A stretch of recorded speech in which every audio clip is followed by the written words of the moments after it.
नमस्कार। राजस्थान की राजनीति में कांग्रेस वर्सेस कांग्रेस के हाई वोल्टेज ड्रामे में अब तक सिर्फ जुबानी जंग चल रही थी, लेकिन गहलोत सरकार को गिरता देख कांग्रेस पूरी तरह से बौखला गई है।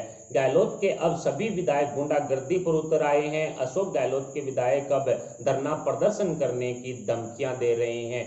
राजभवन और विधायिका के बीच में अब मनमुटाव काफी ज्यादा बढ़ चुका है। अशोक गहलोत और राज्यपाल के बीच में तनातनी अब काफी ज्यादा बढ़ चुकी है। यहां तक कि मुख्यमंत्री अशोक गहलोत ने मीडिया में आकर के राज्यपाल को धमकियां तक दे डाली है कि 8 करोड़ राजस्थान की जनता जब राजभवन का घेराव करेगी तब उसकी जिम्मेवारी मैं नहीं लूंगा। यानी कि मुख्यमंत्री के पद की गरिमा को एक तरह से त्याग करके अशोक गहलोत ने धमकियां देना राज्यपाल को शुरू कर दिया है। लेकिन अशोक गहलोत की इस बौखलाहट को देख करके ये स्पष्ट हो चुका है कि गहलोत सरकार के पास बहुमत नहीं है। 101 का जादुई आंकड़ा जो अशोक गहलोत है वो खो चुके हैं। सचिन पायलट खेमे के विधायकों द्वारा बगावत करने के बाद से ही अशोक गहलोत की सीएम कुर्सी पर जो खतरा है वो मंडरा रहा है, ग्रहण लगने वाला है। पायलट खेमे के विधायक निश्चित तौर पर अशोक गहलोत के खिलाफ मोर्चा खोल चुके हैं, जिसके बाद से ही अशोक गहलोत ने अपने सभी विधायकों को होटल फेयरमाउंट के अंदर बाड़ेबंदी में कैद करके रखा हुआ है।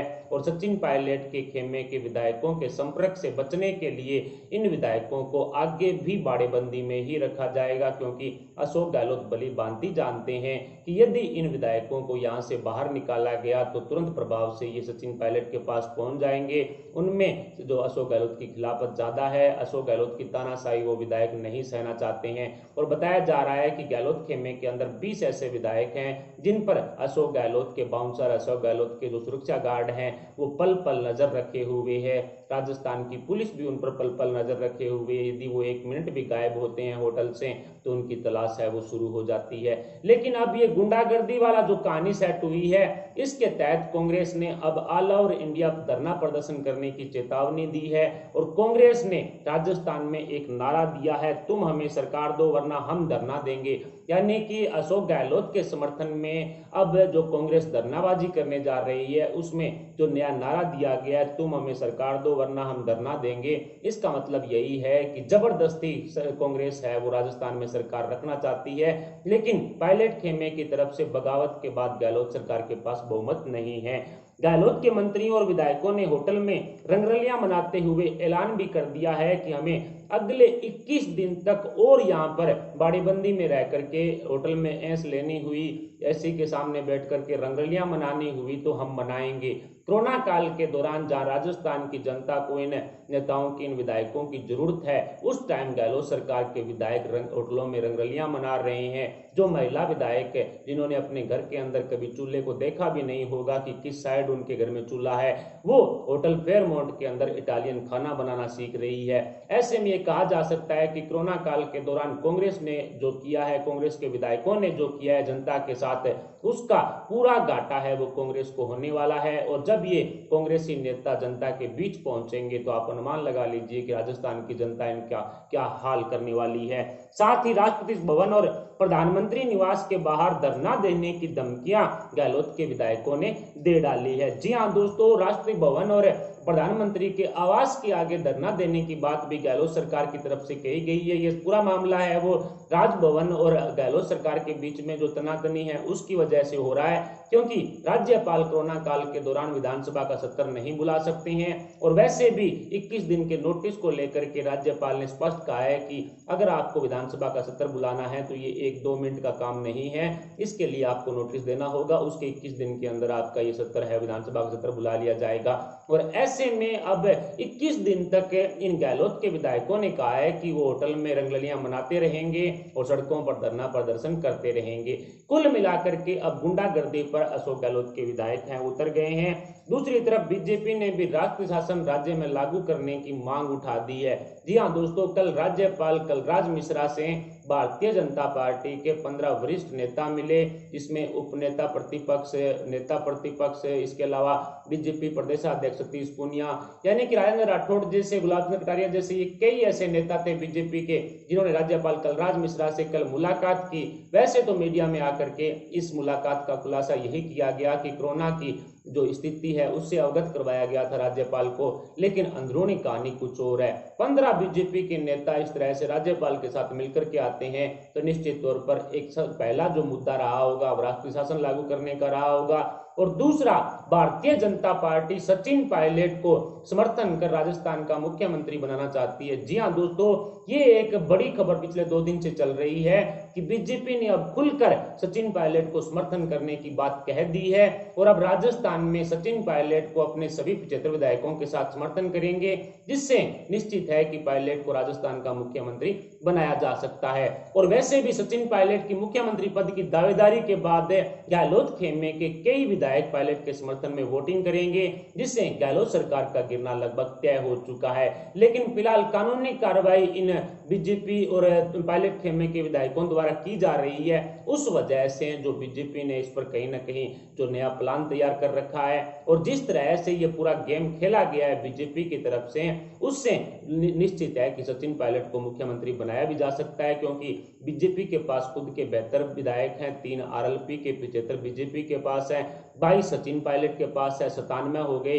इसके अलावा एक सीपीएम के जो विधायक हैं मैया नाम से, वो भी पायलट के साथ है, 98 विधायक हो गए। और इसके अलावा 5 गहलोत खेमे में ऐसे विधायक हैं जो सचिन पायलट को समर्थन करेंगे, जिनका नाम है दानिश अवरार और रोहित बोरा। ये दोनों तो सचिन पायलट के राइट हैंड बताए जा रहे हैं। इसके अलावा प्रशांत बेरवा, चेतन डुड्डी और राम नारायण मीणा, ये वो विधायक हैं टोटल 5 जो अशोक गहलोत खेमे में फिलहाल कैद हैं और जो पायलट के साथ जाएंगे, पायलट का समर्थन करेंगे।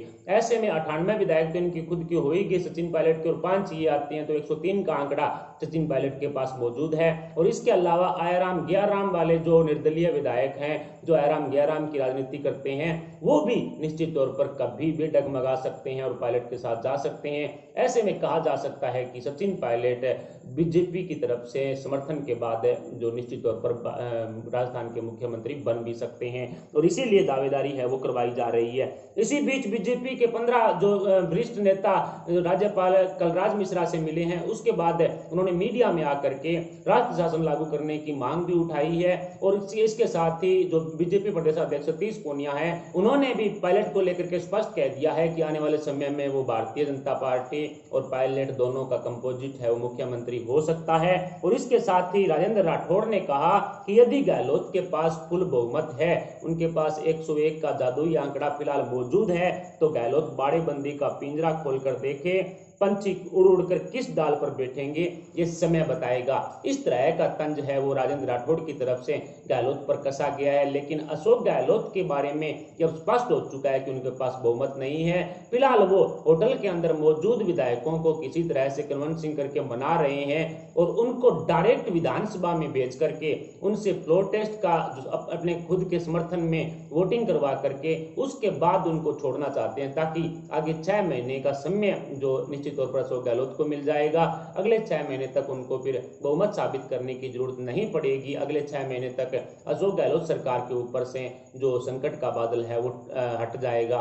इसलिए गहलोत कहीं ना कहीं ये काम करना चाहते हैं, लेकिन बीजेपी और पायलट खेमे की तरफ से बहुमत साबित करने को लेकर के आधिकारिक रूप से अभी तक कोई मांग नहीं की गई है। ऐसे में कहा जा सकता है कि राज्यपाल के द्वारा विधानसभा सत्र बुलाने को लेकर के कोई जल्दबाजी है वो नहीं की जा सकती, और कहीं ना कहीं कोरोना काल के दौरान जो विधानसभाओं का सत्र बुलाने को लेकर के अभी भी ऑल ओवर इंडिया संशय बना हुआ है। लेकिन जिस तरह से कांग्रेस ने गुंडागर्दी करना शुरू किया है, धरने प्रदर्शन की धमकियां देना शुरू किया है, उससे राज्यपाल कलराज मिश्रा काफी आहत भी हुए हैं। और अब अशोक गहलोत के मंसूबों पर पूरी तरह से पानी भी फिर चुका है, क्योंकि कलराज मिश्रा की तरफ से जो इस राजनीतिक दबाव के चलते कभी भी विधानसभा का सत्र नहीं बुलाया जाएगा। दूसरी तरफ प्रियंका गांधी वाड्रा भी पायलट के समर्थन में आ चुकी है। इस तरह की खबरें कल से तेज है। जी हां दोस्तों, महाराष्ट्र से संजय निरुपम, इसके अलावा हरियाणा से कुलदीप बिश्नोई जैसे जो पार्टी से बगावत करने वाले नेता हैं, जो स्पष्ट तौर पर राहुल गांधी और जो सोनिया गांधी से नाराज चल रहे हैं, केंद्रीय नेतृत्व से नाराज चल रहे हैं, उनको पायलट से मिलने के लिए प्रियंका गांधी भेजती है, उनको मनाने के लिए भेजती है। ऐसे में कहा जा सकता है कि जो नेता खुद पार्टी से नाराज चल रहे हैं, उनको प्रियंका गांधी पायलट को मनाने के लिए भेज रही है। वो मनाने के लिए नहीं, बल्कि अपने भाई राहुल गांधी से बदला लेने के लिए उन नेताओं के द्वारा संदेश भेज रही है कि अशोक गहलोत के खिलाफ वो डटे रहे रहें, यानी कि पायलट की बगावत है वो उनमें मौजूद रहे और कहीं ना कहीं राहुल गांधी की टीम को तोड़ने के लिए प्रियंका गांधी द्वारा इस तरह का कदम उठाया जा रहा है। क्योंकि प्रियंका गांधी वाड्रा भी दिल्ली में कांग्रेस की राजनीति में जो भागीदारी करना चाहती है, लेकिन उनको दिल्ली से यूपी शिफ्ट कर दिया गया है। इसकी वजह से वो काफी नाराज हैं और कुल मिलाकर के प्रियंका गांधी वाड्रा भी और पायलट के समर्थन में अशोक गहलोत के सरकार के खिलाफ खड़ी हुई नजर आ रही है। कांग्रेस सरकार गिरती देख अब कांग्रेस है वो अशोक गहलोत है वो पूरी तरह से बुखला चुकी है, क्योंकि अशोक गहलोत की सरकार के अलग मत में जाने के बाद ये क्यास लगाए जा रहे हैं कि अशोक गहलोत अब कुछ ही दिनों के मेहमान रह चुके हैं और जिस दिन बीजेपी और पायलट खेमे की तरफ से बहुमत साबित करने की जो ऐलान कर दिया जाएगा, उस दिन समझ लीजिएगा कि भारतीय जनता पार्टी और पायलट खेमे ने बहुमत का आंकड़ा जुटा लिया है। कुल मिलाकर के अब अशोक गहलोत की सरकार पर संकट के बादल छाए हुए हैं। अशोक गहलोत की सीएम कुर्सी पर पायलट का ग्रहण लग चुका है। अशोक गहलोत की सरकार अब ज्यादा लंबे समय तक नहीं चल पाएगी। भारतीय जनता पार्टी पायलट को समर्थन कर राजस्थान का मुख्यमंत्री बना सकती है। और वैसे भी सतीश पूनिया जो बीजेपी प्रदेश अध्यक्ष है, उनकी तरफ से कह भी दिया गया है कि ये वर्चस्व की लड़ाई है और सियासत हासिल करने के लिए राजनीति में कभी भी कुछ भी हो सकता है। इसलिए सचिन पायलट के पास खुद के 22 विधायक हैं तो उनको मुख्यमंत्री भी बनाया जा सकता है। इस तरह की बात खुद बीजेपी प्रदेश अध्यक्ष सतीश पूनिया कह चुके हैं। इसके अलावा राजेंद्र राठौड़ तो पहले से ही अशोक गहलोत पर अलग मत के जो बातें हैं वो कह रहे हैं, इस तरह के बयान है वो दे रहे हैं। कुल मिलाकर के भारतीय जनता पार्टी सचिन पायलट को क्या मुख्यमंत्री बना पाएगी? क्या 101 का जादुई आंकड़ा बीजेपी और पायलट जुटा पाएंगे? इस पर आप अपने विचार हमें कमेंट बॉक्स में जरूर बताएं। साथ ही वीडियो को लाइक कर हमारे चैनल को सब्सक्राइब जरूर करें, सब्सक्राइब के पास वाला बेल आइकन भी दबा लें। अभी के लिए इतना, मिलते हैं अगले वीडियो के साथ, तब तक के लिए जय हिंद, जय भारत।